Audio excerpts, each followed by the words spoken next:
Yo, welcome back to my channel. I am Aubrey Love, and I am American. And today we were watching America Compared. Why other countries treat their people so much better? Because when I watched America Sucks, I got a lot of views and a lot of comments about people telling me to watch this video. So we're gonna check it out, man. I hope you guys enjoyed this video. Be sure to leave a like, comment down your thoughts below. I love hearing y'all thoughts on the last video that was like this one.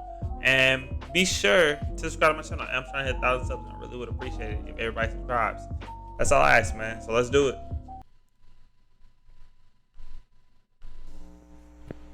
This episode and others like it are made possible by the generous support of my patrons on Patreon. If you'd like to help me make more content like this, consider becoming a patron at patreon.com/secondthought. I'm going to say something that will probably offend many of my viewers. Let me preface this by saying that I, as an American, include myself in the following statement. Americans are quite possibly the most willfully ignorant people on the face of the planet. We're terrible. We have access to the sum total of all human knowledge, yet our understanding of the world rarely extends beyond our own country. And even then, the majority of Americans believe in a vision of the country that does not actually exist.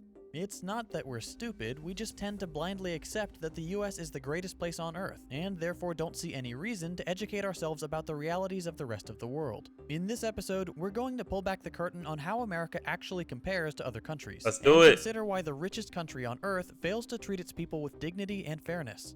I'm going to provide a list of important topics, then for each item we'll compare the American experience with that of citizens from other nations. Hopefully by providing a side-by-side comparison, you'll be able to see the stark contrast between how most Americans see their country and how it really stacks up against the competition. To give you an idea of just how skewed the American perception of our country really is, let's start with a pretty shocking example. Compensation for what are considered low-skilled jobs. We'll take the quintessential American company, McDonald's.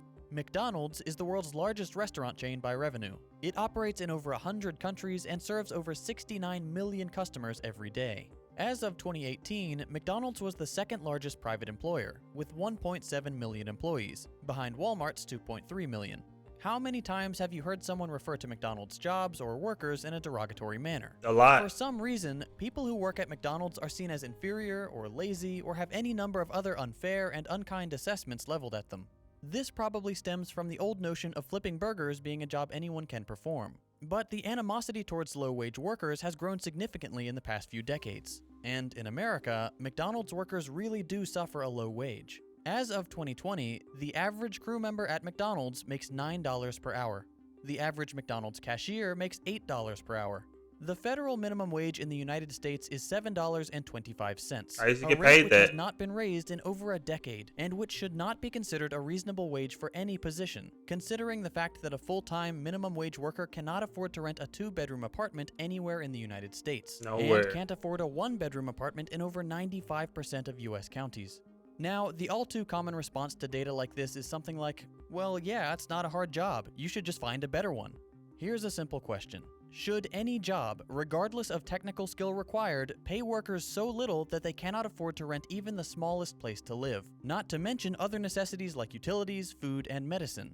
Absolutely not. Oh, we can't pay That for is medicine. We already inhumane learned and that in the cruel, last one. especially coming from the second largest employer in the richest country on the planet. Other notable objections include, McDonald's has to make a profit. If they pay their workers more, they might go out of business. First of all, if you can't pay your workers a fair wage, your company should not be in business. End of story. End of But story. I again, like that take. McDonald's is not struggling to make ends meet. In 2019, McDonald's raked in $21 billion in revenue. But no matter how obvious the exploitation of low-wage workers, Americans are hell-bent on praising the very companies doing the exploiting. Take this article on Reader's Digest, for example. It's titled, "This is what McDonald's workers really get paid." You see that and think, oh, nice, finally some news showing how poorly these workers are compensated.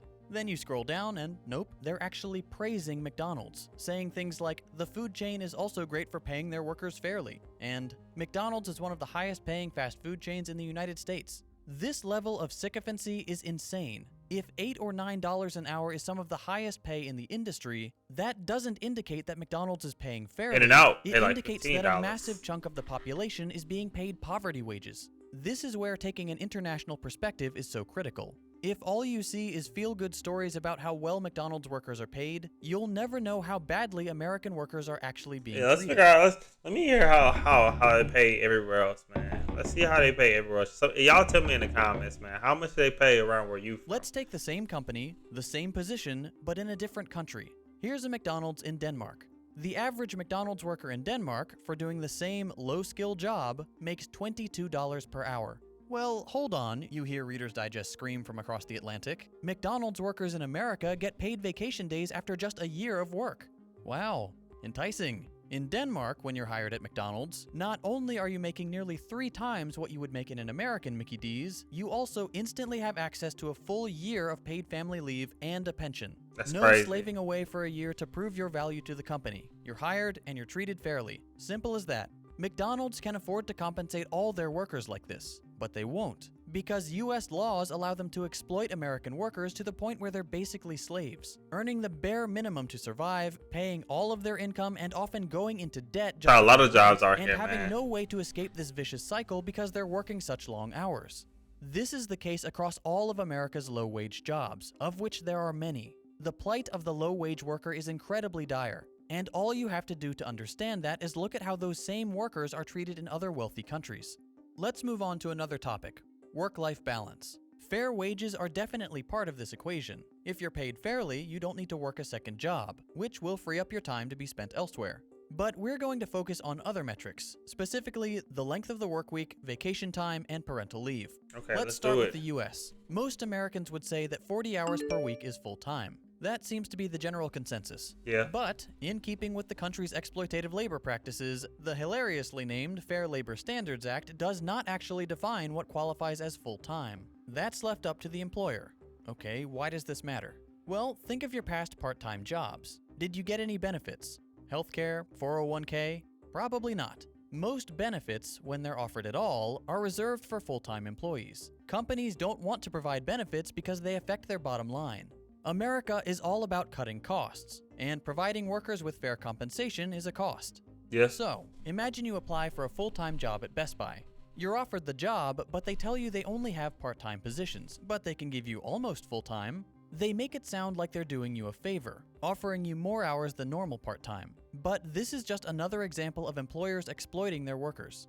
If you work 37 hours per week, you're essentially a full-time employee, but they don't have to provide you any sort of benefits. No healthcare, no vacation, nothing. This is a common practice. Need them benefits. Companies will hire people, but keep them just below the threshold for full-time to avoid providing fair compensation. I've seen it happen. I used to work at Best Buy and they would do it all the time. And that's just the companies who are still trying to appear generous. Others will simply not offer benefits at all, or set their full-time positions at 50 or 60 hours per week. Sales positions are notorious for this. They'll often say, well, we expect you to work 40 hours, but all the top sellers are working 60 to 70 hours per week. This is coercion.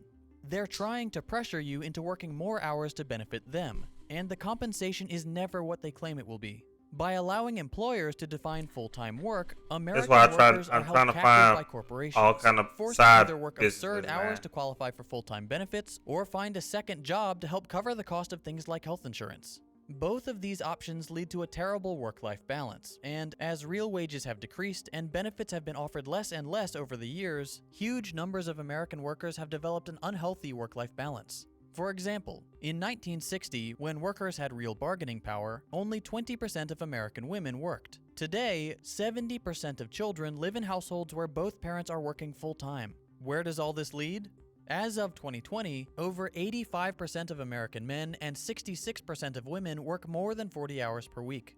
We work 137 more hours per year than Japanese workers, 260 more than the British, and 499 more hours per year than the French. 500 more Why do hours other countries than have such a better balance? Because many of them have laws that cap the length of the full-time work week. Companies are required to pay their workers fairly and allow enough time off for employees to maintain a healthy work-life balance. That's not the case in the US. Vacation time is a similar story. Whereas many other countries mandate that employers provide paid vacation and sick days, the US does not. In every industrialized nation, workers get more paid vacation days and holidays than in the US. Here's a depressing graph to illustrate just how poorly we treat our workers. France 31, Spain 34, Austria 38, America 0. 0 paid vacation days, 0 paid holidays. And remember, these are the mandated Not figures. one. Every Austrian worker gets a minimum of 38 paid days off per year. Even in the worst possible employment situation, they'd still get 38 paid days off. In the US, many workers are lucky to get Christmas or Thanksgiving off at all. And the odds that That's it's a just paid crazy, holiday, bro. next We to out zero. here grinding. Introducing Capitalistic grind culture. Remarkable. Then it make you think you gotta Bring grind digital every day. Like you gotta go hard Let's every move day. on to our final comparison, paid parental leave. Many Americans aren't even aware this is a thing, so let me explain. When an employee of a company has a child, sometimes they're offered parental leave, a period of time where they can stay home from work to bond with and take care of their new baby. This greatly benefits the employee, the child, and in the long run, the company, because the employee will be happier, less stressed, and more loyal to the company. Of course, offering paid parental leave doesn't benefit corporations in the short term. And if there's one thing that encapsulates the American business philosophy, it's short-term gains over all else. Yeah. So it won't surprise you to learn that the US is the only industrialized nation on the planet that does not mandate some amount of paid parental leave. This may be shocking to my American viewers because being able to get paid to spend time with your newborn child sounds like an impossible dream in our dystopian makes labor sense. market. It just and makes sense. honestly, it probably is impossible in our current America. We're so invested in self-destructive capitalism that even suggesting the possibility of paid parental leave would put US politicians out of a job. That's not the case in the rest of the industrialized world. In fact, every other OECD nation, and even in many third world countries, new parents are guaranteed at least several weeks of leave. Oh, Let's man, take a that's look at a crazy. few of them. Ethiopia, a country with an annual gross national income of under $900 per person, offers 90 days of leave with 100% pay. 90 days. That's Madagascar, 3 months. 14 weeks at 100%. Afghanistan, 90 days. Denmark, 52 weeks. A year. Norway, 56 weeks. France, 16 weeks at 100% pay for your first child, up to 26 weeks for your third, on top of 104 unpaid weeks. Lithuania, 52 weeks at 100%, plus an additional 52 weeks at 80%. Again, the United States does not mandate a single day of paid parental leave even for the mother, and the father is never considered. This means that workers in America have to choose to either pay the exorbitant cost of childcare or have one parent quit their job in order to take care of the child. That's These crazy. are both bad And then options, childcare is which often lead to expensive, economic bro. precarity. But that Expensive. doesn't matter to the companies employing American workers. Profit is the only thing that matters. Hopefully, seeing these labor practices compared like this has made it clear that not only is the US not living up to its claim to being the greatest nation on earth, but also that it consistently ranks poorly and often dead last in terms of labor metrics. Why is it that the wealthiest, most powerful nation on earth can't pay their workers a fair wage, or provide healthcare, vacation time, or paid parental leave? You should realize by now that it's not that they can't, it's that they won't. They won't. Everything in America is beholden to the almighty dollar. Profit is the only motivator. If an action does not It's not a produce rich greater people here. profit, it will not be considered.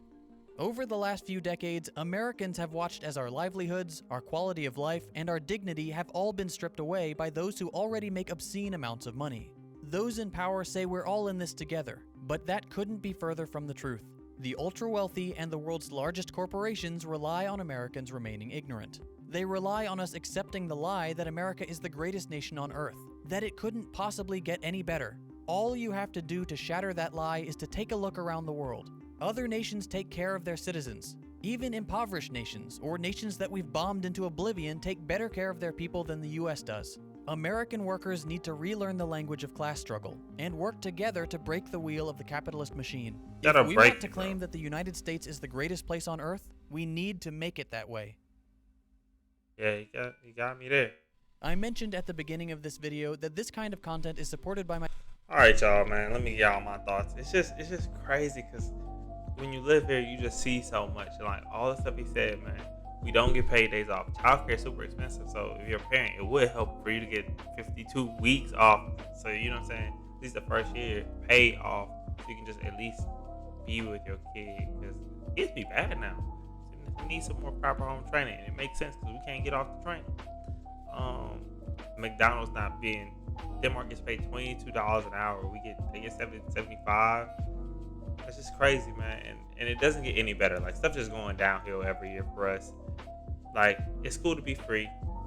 It's cool to live in America. I don't think it's terrible. Like I understand. Like I don't hate this place. It's not terrible, but I see other things. I'll be like, man, it could be so much better. So you know what I'm saying. Let me know what y'all think in the comments. I don't know how to fix the problem, but I like watching these videos to even just have the conversation. So y'all leave me a comment down below. Be sure to like this video and subscribe to my channel. I'm trying to hit 1,000 subs. But until next time, I'm Aubrey Love. God bless.